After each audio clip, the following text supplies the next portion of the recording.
Our last vlog here at Toyota Silang was with the 2026 Corolla Altis. But then, nakita namin itong Super Grandia Elite, kaya naman agad-agad kami nag-request kay Ma'am Honey, ang kanilang sales manager, if we can vlog this since napaka-rare nito sa mga showroom. So, if you are interested, just watch this full video para malaman natin kung anong features meron ito.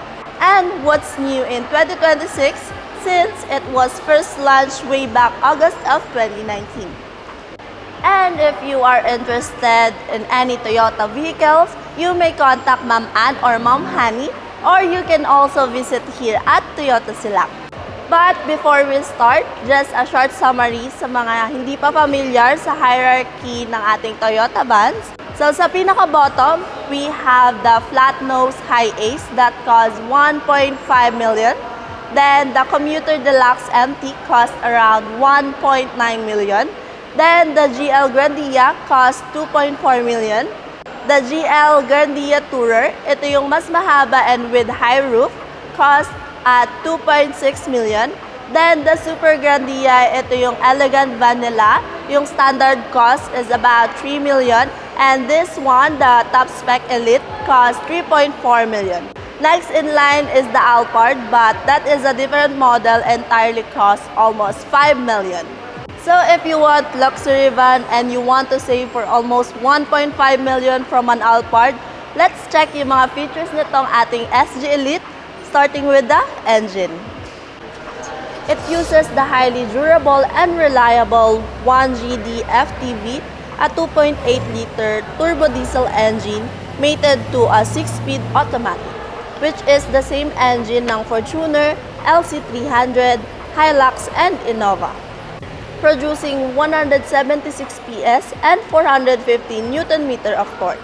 And with this large van, medyo compromise ang fuel economy natin with Auto Industria reporting around 7 to 9 km per liter city and about 13 km per liter highway. But the ride comfort naman will surely compensate the diesel consumption. And if you are looking sa vehicle na mas fuel efficient, magbigo ka na lang. Just kidding aside, meron tayong Alphard dahil yung ating Alphard is naka-hybrid while yung ating Hi-Ace right now, hindi pa siya hybrid. Pero kaya sana soon in the next generation, maging hybrid na din siya. So, sara na natin guys, and let's start with exterior.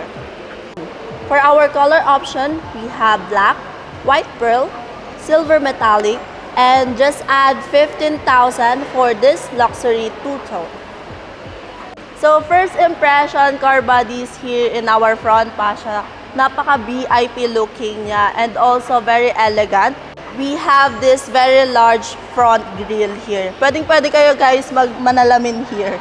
And siksik tayo sa chrome kasi yung ating logo here naka-chrome and extended pa siya dito sa ating headlights. And for our lower bumper naman car bodies, we have gloss black and also chrome here. Dito din yung ating fog lights housing na merong chrome design.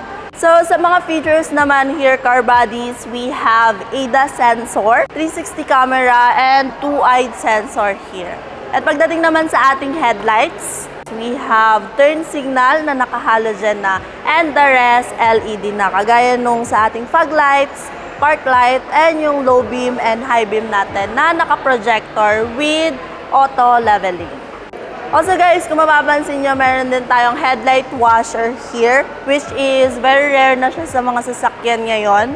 And yeah, meron din tayong pole type antenna here. So yun lang naman guys, lipat na tayo sa side profile. Here naman, car body sa ating side profile, we have gloss black here sa ating A-pillars. And pagdating naman sa ating side mirror, combination na siya ng gloss black and chrome. Meron din tayong side camera and blind spot monitoring. And as you can see naman guys, yung ating side mirror is auto fold and power adjust. And for our wheel size naman guys, we have here 235 over 60 R17.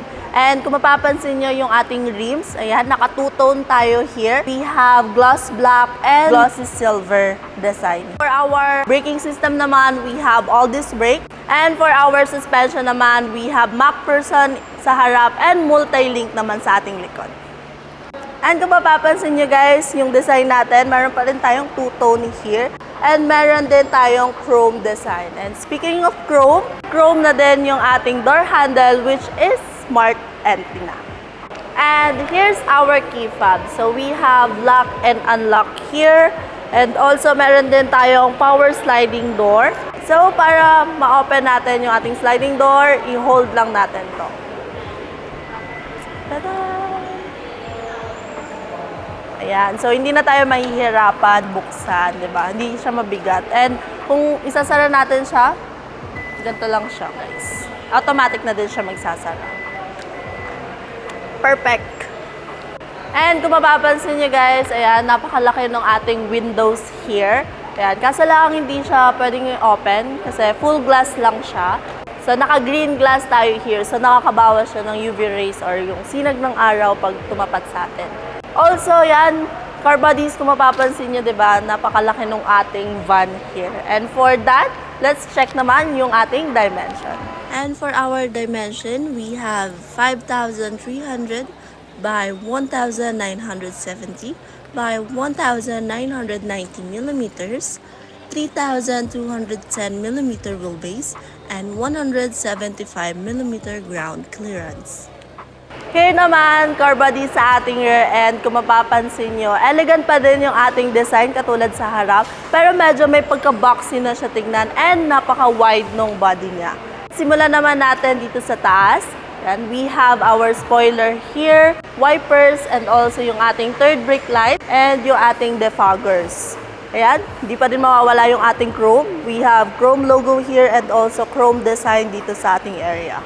So pagdating naman sa ating tail lights, car bodies, LED na siya and we have our turn signal here na naka-halogen while yung ating brake light and reverse light is naka-LED. And sa ating lower bumper naman, meron tayong 4-eye sensors here and sa ilalim yung ating spare tire na naka-full size with mugs na din. And dito naman, meron tayong 2 cameras here. Ayan, yung isa is for reverse camera and yung isa naman is for digital rear view mirror. So, open na natin guys and let's check. So, ayan guys, by the way, manual pala siya. And, uy! Ang taas! So, car bodies, ganito naman yung itsura ng ating last row kapag nakataas lahat ng seats. And kung mapapansin nyo, diba, sagad na sagad siya dito. Kaya wala tayong masyadong space. So, kung gusto nyo maglagay ng mga gamit, meron naman tayong space dito sa ilalim ng ating upuan. And if you need more pa, pwede naman nating i-fold yung ating seats here. So, yan, 50-50 yung ating folding here. So, para naman i-fold yung ating seat here, kailangan natin tanggalin yung ating headrest. Also, meron din tayong guides dito. Ayan. So, para mabilis, mamagickan ko na lang, guys. Wow! Tanan! So, ayan, guys. Medyo mas malawak na yung ating space here and madami na tayong items na pwedeng ilagay. Also, car bodies, madali lang din maglagay ng mga gamit here kasi hindi naman masyadong mataas yung ating loading height here. The only amenities we have here is yung ating cargo light. So, ayun lang naman, car bodies. So, sara na natin. Ayan. And before we end, let's have first our safety features.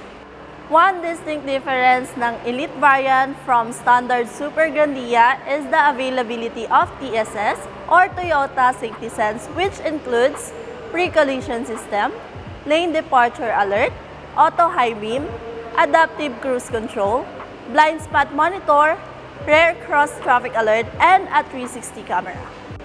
We also have other safety features includes ABS with brake assist, stability control, hill start assist, speed sensing door locks, 7 SRS airbags, and front and rear sensors.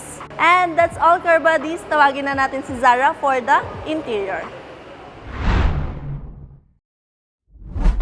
Thank you, Ate Aya, for the exterior. Now, Curvy Buddies, samahan niyo naman ako dito sa interior ng Super Grandia Elite.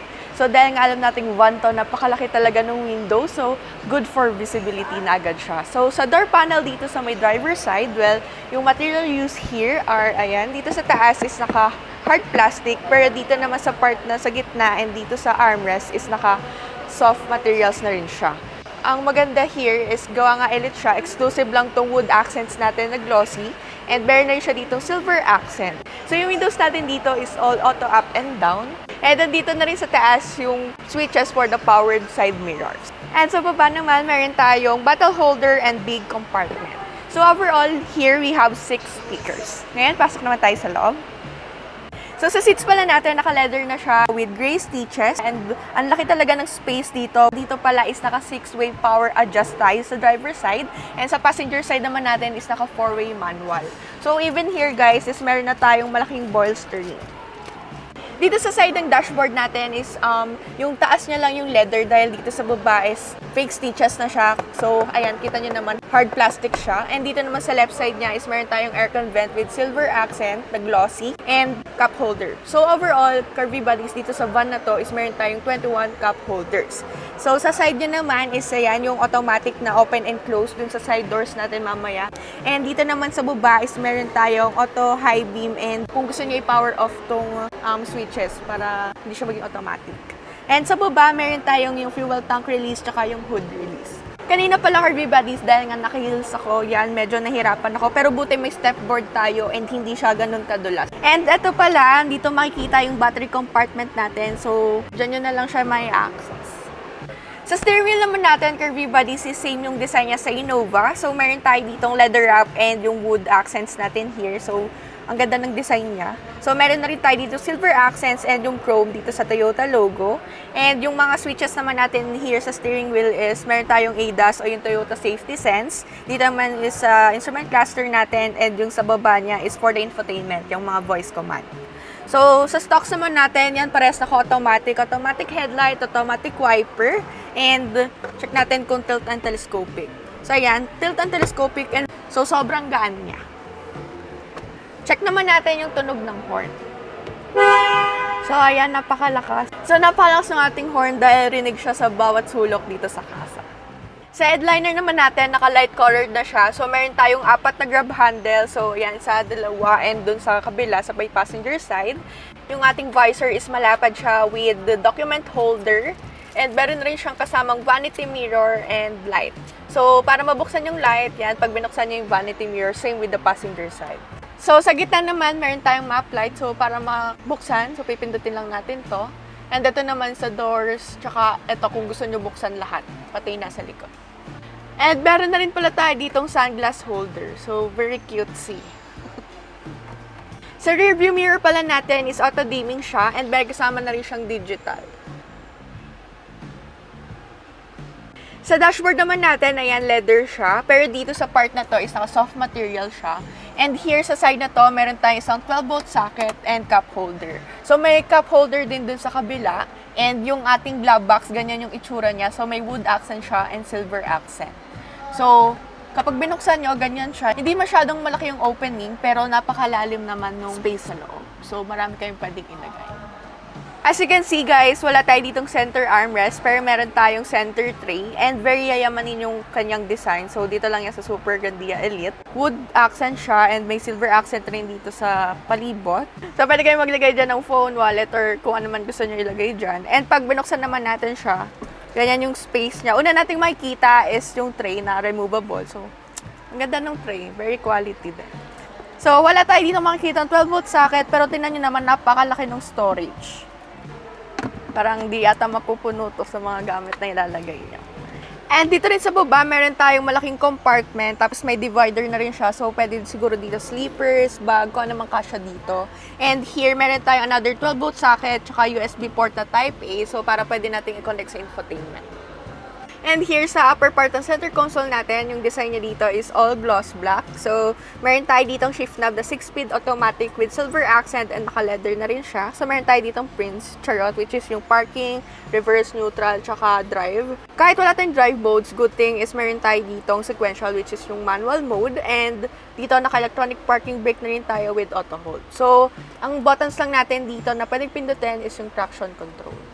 Dito pala sa van natin ngayon is naka-push start na rin tayo. So, pakita ko sa inyo. And may kasama na tayo dito ang single zone automatic aircon. So, sa taas nyo naman is meron tayong 8 inches infotainment screen with wired Apple CarPlay and wired Android Auto.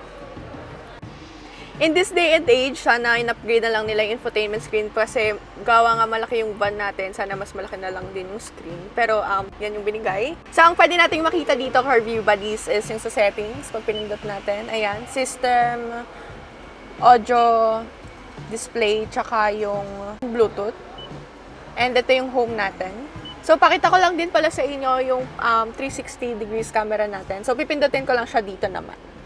So, ganyan yung itsura niya. Hindi siya yung super linaw, pero kita pa rin naman natin yung mga dapat makita. And nakakatulong pa rin naman siya. So, sa left side natin, meron tayong hazard and yung katabi niya is buttons for the 360 degrees camera, yung parking sensors on and off, yung brightness ng ambient light, tsaka yung change color ng ambient light. So, sa gauge natin dito, CarView Buddies, is ang ganda ng design niya. So, meron tayong tachometer, speedometer, and 4.2 inches display na driver information. So, meron pa rin siyang pa-silver accent dito. So, yun yung maganda sa design niya. So, meron tayo dito ang fuel economy sa harap. And yung katabi niya naman is for the ADAS, yung adaptive cruise control. And yung third naman is for the trip meter. So, here, ito yung setting. So, ayan, pwede na siyang ibaba. So, wala talaga siyang drive modes here. Tapos yung pinaka-last naman, messages, yan, kapag may error, dyan lalabas. So, that's all. Pumunta naman tayo sa second row. Kung papasok tayo sa second row, ayan, meron tayong magkabilaan na sliding doors. So, powered na rin siya. And here, dito sa stepboard natin, is meron tayong footlight. So, kita nyo naman. So, kapag madilim yan, mas makakapagbigay sa atin to ng safety. And eto naman, sa part na to, is nandito yung toolbox. So, kapag papasok kayo naka-heel, syempre, kailangan natin ng grab handle. So, ngayon nandito na ako sa rear seat ng first row. So, here, kita nyo naman napakaganda ng upuan agad, captain seats. So, ito yung binabayaran natin dito sa Super Grandia Elite. So, compared naman doon sa Super Grandia Standard, yung upuan ng rear seat na first row tsaka yung second row is magkaparehas. Pero itong inuupuan ko ngayon is Ottoman. So, same with the left side. So, here, kitang-kita naman natin na headrest pa lang ang ganda na kasi wider. So, yan tinatawag yan na butterfly headrest. So, kita nyo naman, di ba? Like, kunyari, tutulog ka ganyan. May nasa halo pa rin sa ulo mo. And here, naka-kilted na rin pala tayo. So, ito rin yung exclusive sa Grandia Elite natin, which is yung pa-diamond design. And very comfortable siya sa likod. Isa pa sa maganda dito is may kasama na siyang powered reclining seat. So, mas accessible and mas easy na siya. So, pipindot ka lang na ganyan. And even yung leg rest natin is naka-powered na rin siya. Ito nyo naman. So, kung mahilig kayo matulog, kagaya ko, ayan, pwedeng-pwede na to. So, ang manual lang dito is kapag i-slide na natin yung seats. Pero madali lang naman siya. So, ayan, di ba? Ang bilis lang. So here, meron tayong wooden accents with silver accent pa rin. So yan, part na yan ng interior. And meron siyang hidden cup holder. So ganyan yung itsura niya.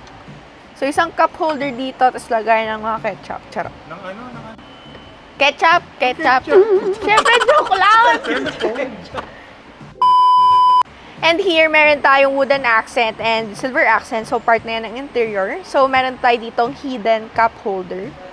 So, yan. And meron tayong small compartment dito. So, yan. Pwede candies. Hindi kasi kasya yung phone. So, kung naman kasya dyan, kung anong gusto nyo ilagay. And if ever nakakain kayo, well, meron na rin tayo ditong tray.